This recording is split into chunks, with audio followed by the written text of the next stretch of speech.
Hi there, Genki desu. In this video I want to make a quick summary of the Live Alive 28th year anniversary livestream that was held last week. It was all in Japanese and there was no translation, so I thought I'd do a quick summary video so you can check out the interesting things they said and announced during the stream. Live Alive was an amazing game made by Square Enix. I really recommend you check it out. The cast of the stream was Square Enix and Live Alive producer and the director of the original 1994 Super Famicom game, Takashi Tokita. Also, there was Live Alive composer Yoko Shimomura, and hosting was Japanese comedian Nobuo from Japanese comedy duo Penguins. The stream started by them celebrating the anniversary of Live Alive, which was on September 2nd, 2022. The original game released on September 2nd, 1994.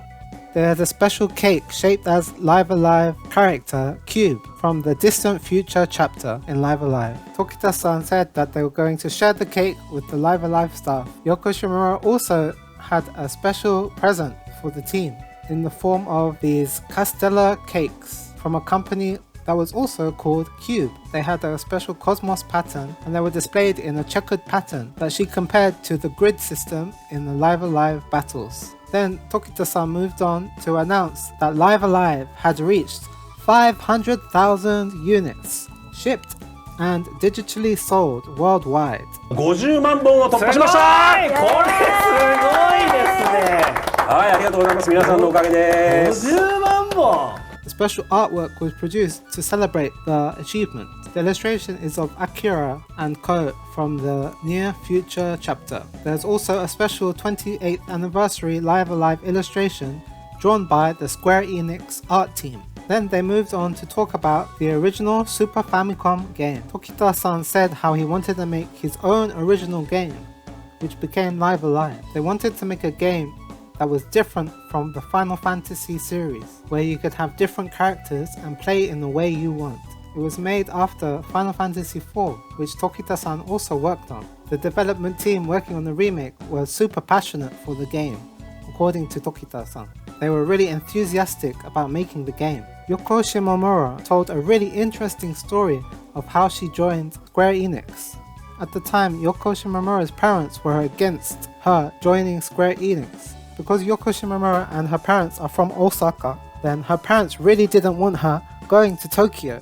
They were like, we absolutely will not forgive you if you go to Tokyo. She said that her parents said, there are too many bad things in Tokyo, we don't want you going there. They were super opposed to her going to Tokyo.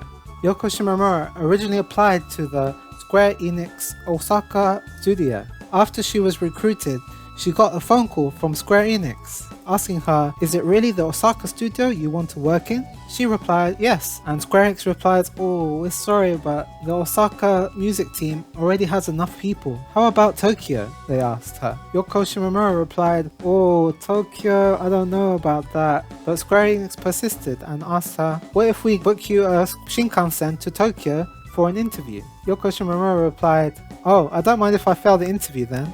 Okay, I'll go. She told her parents that the interview is in Tokyo, but she's also going to do some sightseeing, so it'll be fun. So she went and thought, oh, if I get recruited, it might be a problem, but I'll think about it later. After she got the job, she half felt, oh, it can't be helped, but she was happy to get the job. She thought it would be impossible to join Square Enix in Tokyo because of her parents, and her parents were angry at first, but she managed to join the Live Alive team in Tokyo in the end. The presenters joked that if Square Enix didn't pay for her Shinkansen ticket for the interview, that she would have never worked on Live Alive.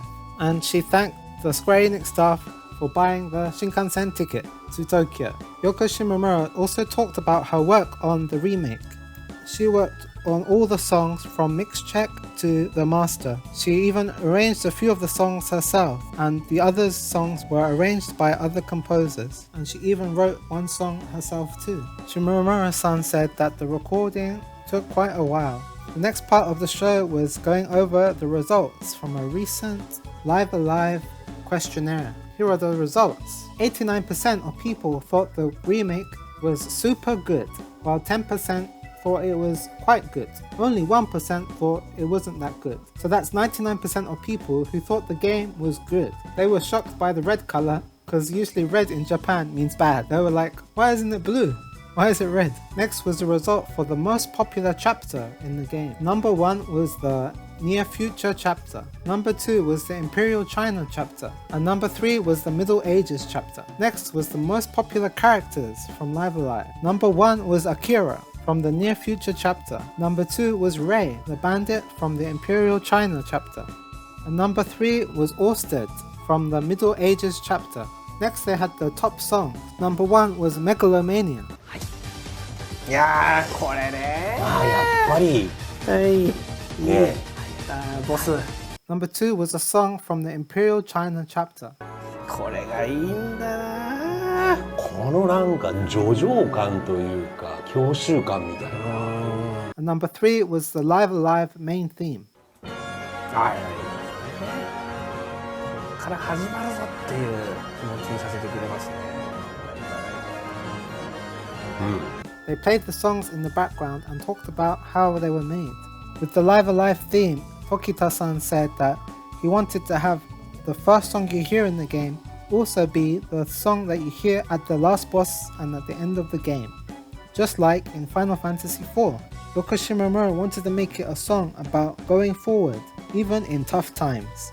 They also talked about the song Megalomania. Shimomura-san said she wanted to make a song with a fast beat that would fit in all of the worlds of the game. She said the original song was quite short, and so for this remake version they got a composer to arrange the music, and Yoko Shimomura did the checks. She wanted it to be a song that would put you straight in the action. She also described how detailed she was in the feedbacks during the composition of all the songs in the game. She was very meticulous with the feedback from the different arrangements that were done by other composers. She was like, oh, this ta-ta-ta has to be a bit more stronger. At the end they had a questionnaire section from the fans. Yoko Shimomura said that there were no bad experiences during the development of the game, and that she forgets the bad experiences anyway quite fast in order to live a happy life. At the end of the show they had congratulatory messages from the voice actors and from fans.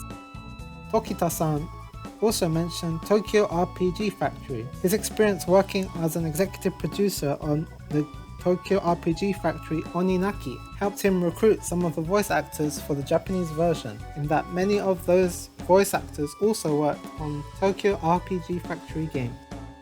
It was also a rare mention about Tokyo RPG Factory, and he said that they are still there. So I wonder what they're working on and when it will be revealed. At the end, Yoko Shimomura also announced the Live Alive concert coming next year. It would also be a special collaboration with Toby Fox from Undertale. They said they had a few meetings already in which they talked about the game and their plans. They really enjoyed talking to each other.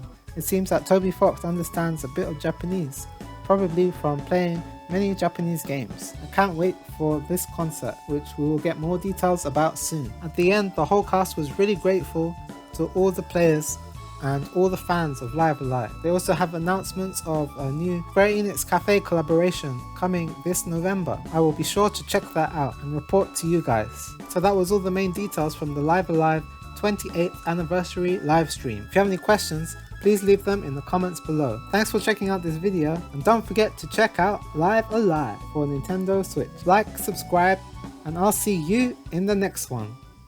じゃあね。あの世で俺にわ浴び続けろありがとうございました今後ともよろしくお願いします